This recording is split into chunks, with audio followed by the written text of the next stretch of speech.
Bismillahirrahmanirrahim. Esselamu Aleyküm kadirli görürmenler. Din ve Hayat namının sohbet programımıza hoş geldinler. Programımızın nöbetdeki bölümünde Müslümanlığımız bizni muşkunu koydu mu degan temel toxtalımız. Ben programın riyasetçisi Abul Qasım Ahmedi. Programının aziz mehmeni Ustaz Sirajiddin Aziz buludu.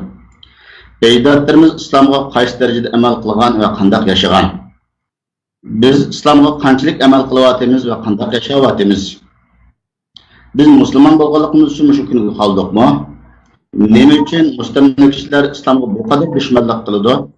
Bu savollarning javobiga qiziqsanglar, diqqatinglar ekranda bo'lsin. Sirajiddin, hoş geldinglar.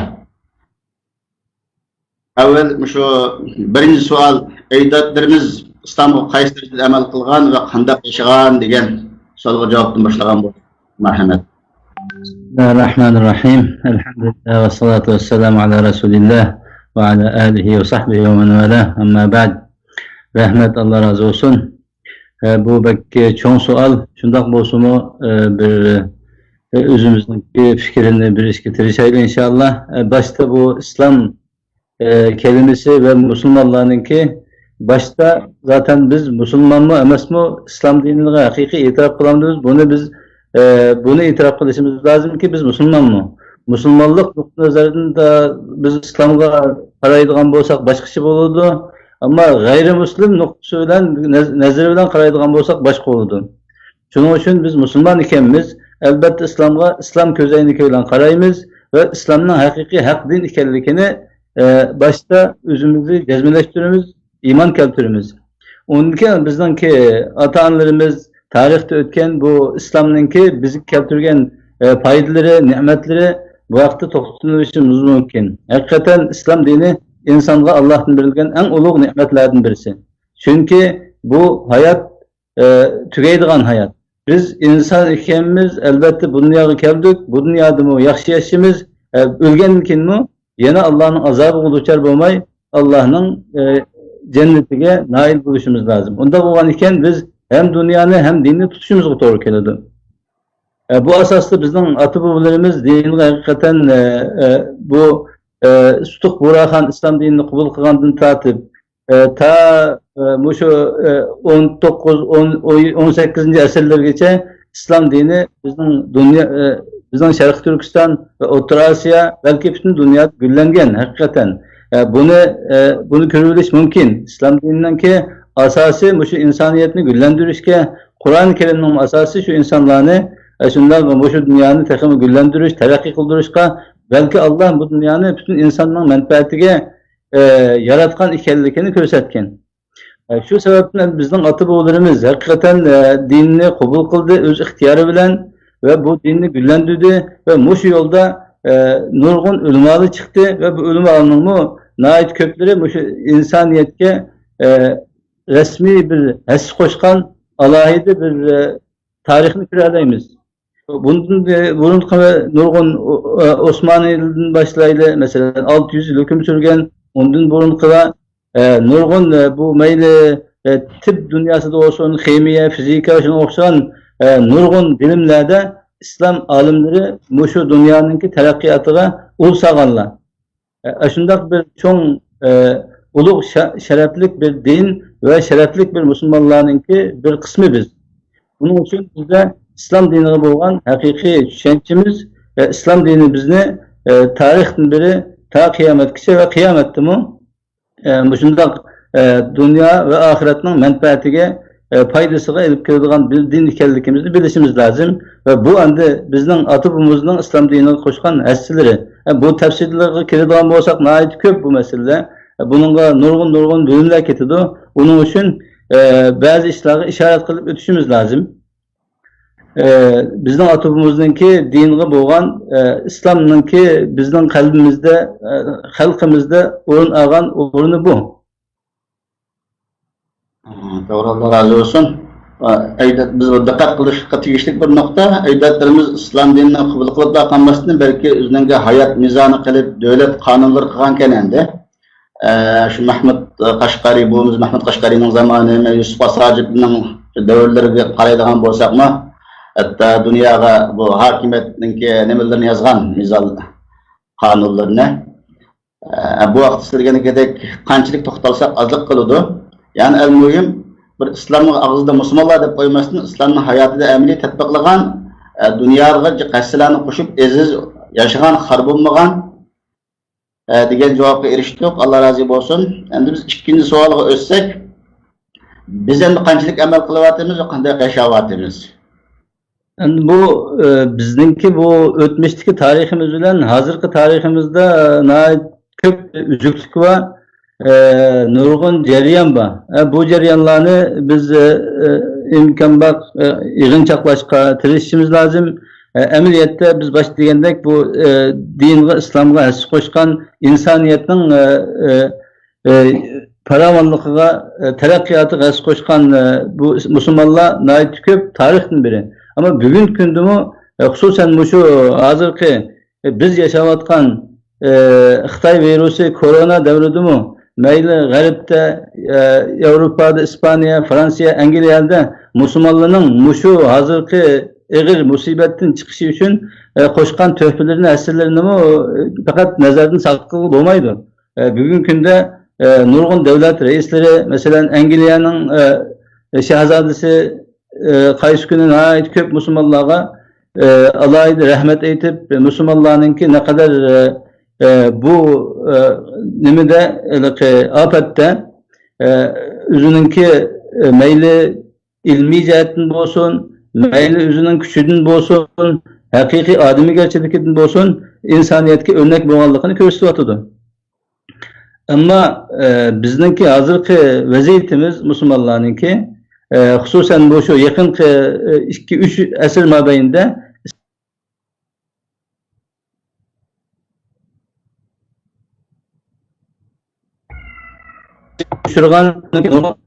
bunun taşıyıcı amilleri bunun üstüde nayet köp to'xtalishga to'g'ri keladigan hem etraflık bu izlenadigan mesele. Xafalık nerede? Nim bulavatıdı? Bunun karta biz endi davamlıq bazı vaqtida o'zimizningki hozirgi kungi qilishimizni başkalardan körümüz, düşmanlardan körümüz. Bu hiç kaçan bu yat iş emas, yalgan emas. Ameliyatda düşmanlar bizge şunday nurg'un hilm fikirlarni ishlatib kelgan. Xususan bu şu g'arb dunyosi endi 16. asrgacha takriben shunday nihoyat orqada qolgan qashshoq holatda yashagan bo'lsa-mu, undan keyin musulmonlarningki chekinishi shunda boshlangan va shu chekinishdan beri hozirga qadar chekinish ve mag'lubiyat bilan kelyapti. Bunun amillari endi musulmonlar qarta nurg'un taraflar insonlarni shunday bizga hilm fikir, har xil tuzoqlarni ishlatgan, bizga nurg'un masalalarni ortaga chiqargan ve bizning boyliqlarimizni sömürishga harakat qilgan, dinimizni, bizning qalbimizni tortishga harakat qilgan. Buningda Arab dunyosida bu ziyonizm harakati, bu islomga qarshi harakat qilgan, bizning Sharq, O'rta Osiyo davlatlarida bu kommunizm islomga qarshi dunyo tarixida eng ashaddiy dushmanlikni qilish bilan birga, yolg'iz islom emas, insoniyatga alohida cho'ng insan tarixida o'chmas iz qoldirib, ular o'zining yuz qarasi bo'lib islomga nihoyat ko'p dushmanlik qilgan. Shu asosda bu O'rta Osiyo davlatlari, jumladan Sharq Turkiston bu rayonda bu kommunistlarninki nimalarga uchirgan, zulm, sitamlarga uchirgan insanlar neçe min, 10 milyonlab bor endi. Bu tarixni hech qachon o'chirgil bo'lmaydi. Ama bu şu tarixten biz qandaq açık savaq alımız, qandaq özümüzni asli keltirimiz bu mesele. Endi hozir nurg'un meselelerde insanlar bu İslam'nınki haqiqiy mahiyetini belki tushunsa-mu, bunun qarta sal qaraydi. O'zini men musulmon deydi, İslam'nınki asosliq shartlariga uymaydi yoki bo'lmasa amal qilmaydi. Ama bu insan mayli bu İslam olsun, yoki bo'lmasa başka bir din olsun, yoki komünizm olsun, shunday o'zi iman keltirgan, o'zi o'z ixtiyoridan qabul qilgan bir prinsipga yoki bir dinga albatta insanlar o'zi e'tirof qilishi, ayni vaqtida uning amal qilishi lozim. Eng oddiy shartlar endi. Buni qilmagandan keyin nurg'un masalalar o'rtaga chiqqan. Allah razı olsun. Endi bizning islomga amal qilishimizga, Uyg'urlarning islomga amal qilishimizga qaraydigan bo'lsak, Allohga shukr, biz yaxshi keldik hozirgachilik. Ammo shu 35 million mayli 40 million deylik, vatan ichidagi Uyg'urlarning ichida islomga amal qildik, da'vatimiz. Ammo islomning kalimasi la ilaha illallohning ma'nosini biladigan, uning muqtazosiga amal qiladigan musulmonlar qanchalik chiqar? Ammo islomning faqat shuarlari qoldi, hammasi ketdi. Shu islomning qilayotgan ibodatlarining maqsadini tushunadiganlar qanchalik chiqar? Olimiz bu turib, biz musulmonlarningki 3-savolimizga aloqasi bor bu gapning. Biz musulmon bo'lganligimiz uchun shu kunlarga qoldik degan fikrlarni o'tirg'a chiqib, ma'lum taraflar taqtiyotdi buni. Hem de hazır şu Türkiye'de olmasa Avrupa'da üst bittiğatkan avlatlarımız kallısı da biz Müslüman bo'lganligimiz için şunda müstemlikede kalıp şunda yaşagan o'xshaymiz degan bir savolni chiqib ketib qoldimi?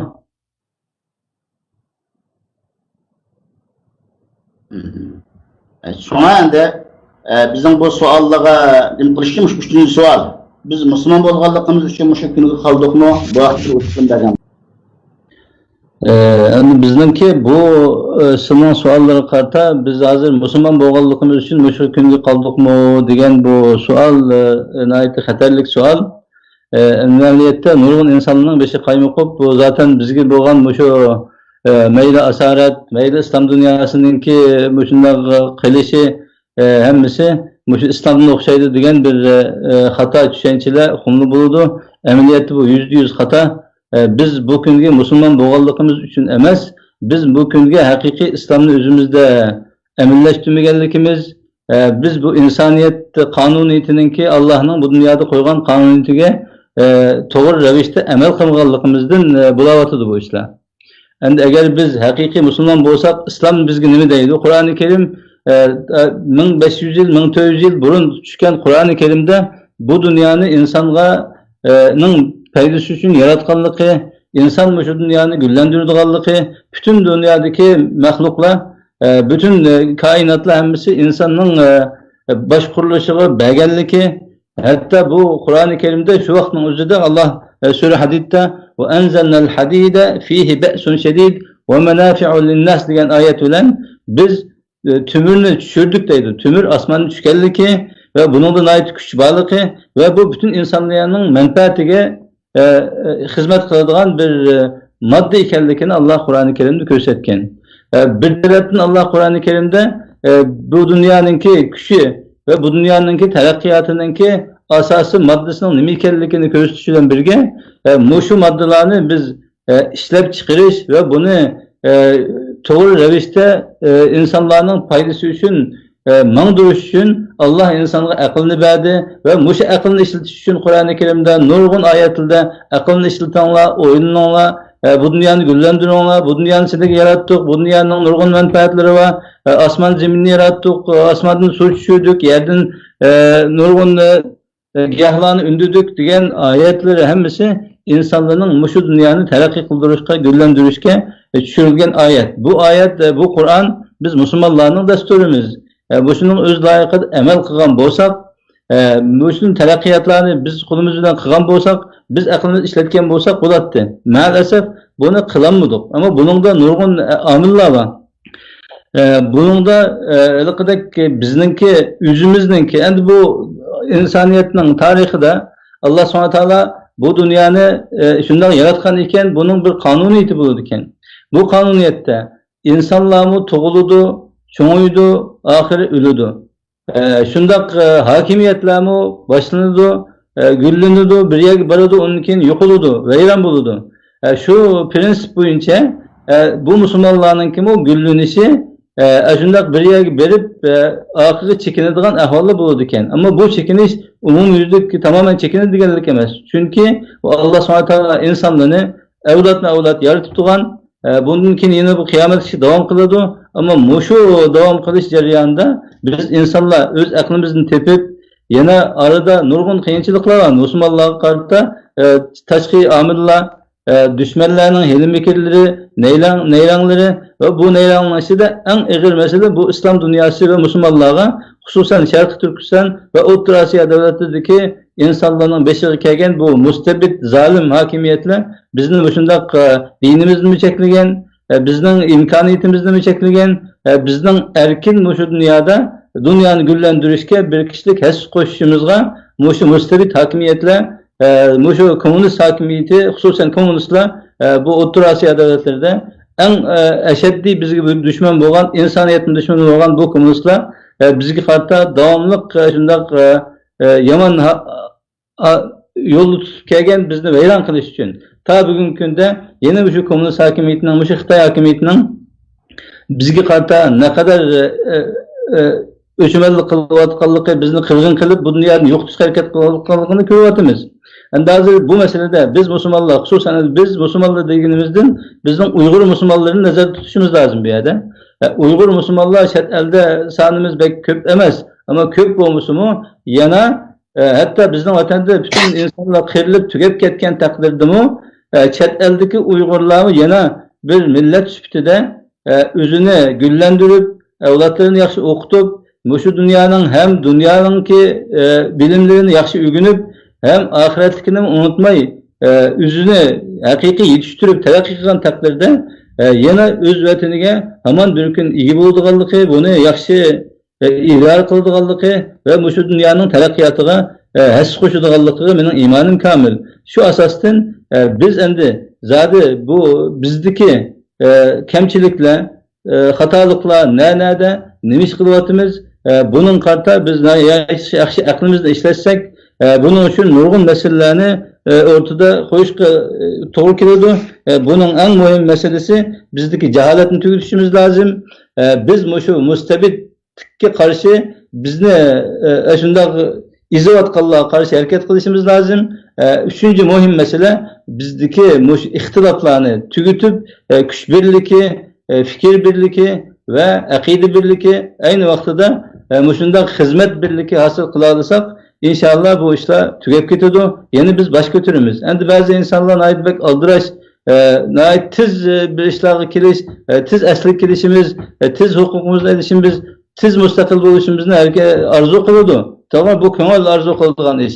Ama bu dünyanın kanuniyeti, Allah'ın kanuniyeti bizgi karta şundak baskışın baskış, hareket kılışka, tirishishga ve özümüzü yetildirishga, layaqatlik buluşqa chaqirgan endi. Agar biz mushu vaqtda haqiqiy layaqatlik bo'lib, özümüzni yetildirib, mayli davlatimizni asli keltirish bo'lsin, özümüzning dinimizni asli keltirishimiz bo'lsin, buningda haqiqiy turda biz tirishib xizmat qilsak, hamon bir kun özümüzning orzularimizga yetimiz. Agar biz yetenmasak, avlodlarimiz yetidi, ammo hech qachon Alloh bizga ma işini kılırsan, onun mukafatını bugün sana vermem demeydi. Biz iş kılımız, hareket kılımız, tirişimiz, onun neticesini ya evlatlarımız görürdü, ya biz görürüz, ya ki bu olmasa kıyamette Allah'ın dergahida cennette biz görürüz bunu.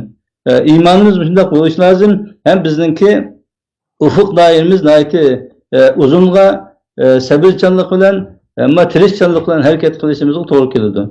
Yani bizimki en ahirki benimki deydiğin hulasam bu şu.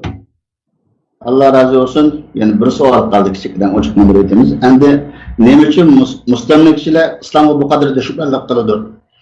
Dünyanın bizim vatan demiş şu, sırtıl demiş şu, nerede mustamlik olsa evvel şu İslam ve Müslümanlığa ucuna başlaydı. Düşmanlıkına ait güçlük bulamadı. Bunun sebep ne? Endi bu mustamlikçiler meyli şerqti, meyli g'arbti olsun İslam'a bu derecede öçmenlik kılışıdaki nurgun amillar endi bu musulmonlar dunyoda ait çoğun şanı şevketlen ötken meyli garip olsun, meyli şerq olsun, İslam dinininki bu şundak düşünülüşü o İslam dinini xalamaydiganlarning, dinsizlarninki işiga kelmaydigan, elbette insanlar özünün düşmanlarını eşinde yo'qotishga harakat qiladi. Şu sebepten bu din düşmanları şu derecede düşmanlık kılıp nurgun işlerini kılgan. Mesela bu Osmanlılarga öçmenlik kılıp gariplikler şuncha yomon qaraydi. Elbette onun sebepleri var. Mesela bu Konstantiniyani ularning qo'ldan Rumlik qo'ldan elib olgan, shundaq o'zini ketkizib qo'ygan yerlerini asli keltirishni xohlaydi. Yeni bir tarafdan eng muhim mesele bu İslam dünyası, Müslümanlarning mayli sharqda olsun, mayli o'rta sharqda olsun, bütün kuch, boylik Müslümanların kuluda.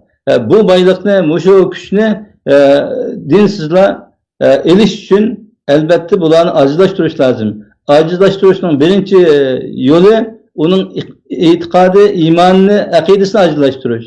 Endi mesela bizning vatan Sharq Turkiston dünya boyunca baylıkta en bay memleketlerden birisi. Mayli neft baylığı olsun, kan baylığı olsun, tabii baylığı olsun, onun başka ziraat, ezigilik, su baylıkları olsun. Yani Allah SWT bizge imtihan üçün aşındak bir bay zeminini bergen iken bu zeminge bütün dünyadaki düşmanlarının mayli tarihten biri Rus'un ki küzüşken hatta bu tarihini okusak mı onda? Bundan burunlu şu 30. yıllar 40. yıllarını tartip komünistler kilisten burun Rusya bizden Şarkı Türkistan'daki baylık menbeleri, o baylıkların orunlarının hemesine xeyritisini sizip kilip şu vaktinin özüdün tartip, mayli yungdun tartip, neftin tartip, o başka meyve çiğvilini tartip, nurgun baylıklarımızını Rusya'ya yütkep nurgun baylıklarını ep gittiken. Onun için komünistler Xitaylar ötküzüp bergendiken Xitaylar azı kadar sümürüp atıdı. Bizning şu baylıkımızın bizge muşundak avarçılıklarını keltirgen boldu. O baylıklar bizge avarçılıkını nimiş keltirdi? Biz şu baylıklarını tutanmaganlığımız için. Biz düşmenge fırsatlarını yaratıp versek, özümüzün eslimizni tanıyanmasak, mesuliyetimizni bilenmesek, biz hakiki türde muşu baylıkның igisi ikenimiz, bu baylıkны biz her kandak yoldan, her kandak vasıtayla bunu saklap kalışımız lazım degen bir düşünce bizge kelmese, tarihte o kelmegen, eğer bundan keyin yana kelmeydigan bolsa, bundan keyin şundak bir meyil başladı degendek yana qayta tekrarlay, cehalet, istibdat, şundak ihtilafqa xatim berip biz bunun karşı jang e'lon qilmasak, bizning bu işimiz bu düşmanlarninki bizga qarta o'shimanlik adovat tugamaydi. Yani bu Qur'oni Karim hukmi bo'yicha bu haq bilan batıl o'rtasidagi kurash qiyomatgacha davom qiladi. Yani bu kurashga biz qiyomatgacha hazır buluşumuz lazım. Bu hazırlığımız bizge kuch orqali buluş lazım, aql orqali buluş lazım, bilim orqali buluş kerak. Eğer bu shularning hammani biz qo'limizga akilasak, bu zulmlar ketidi, bu düşmanligi üzülen qoladi, u amalsiz qoladi. Ama biz düşmanga fursat yaratib bersak, vaqtida biz amalsiz qolamiz, düşman bizni xohlaganicha tasarruf qiladigan ish. Köp rahmat, Allah razı olsun. Kadirli görürmenler, sohbetimizni bu yerda ahirlashtiramiz. Ko'ngil qo'yib ko'rganingiz uchun köp rahmat. Qaytib turish umidi bilan har biringlarni xohlashamiz. Xayr, xo'sh, salomat bo'linglar. Assalomu alaykum va rahmatullohi va barakatuh.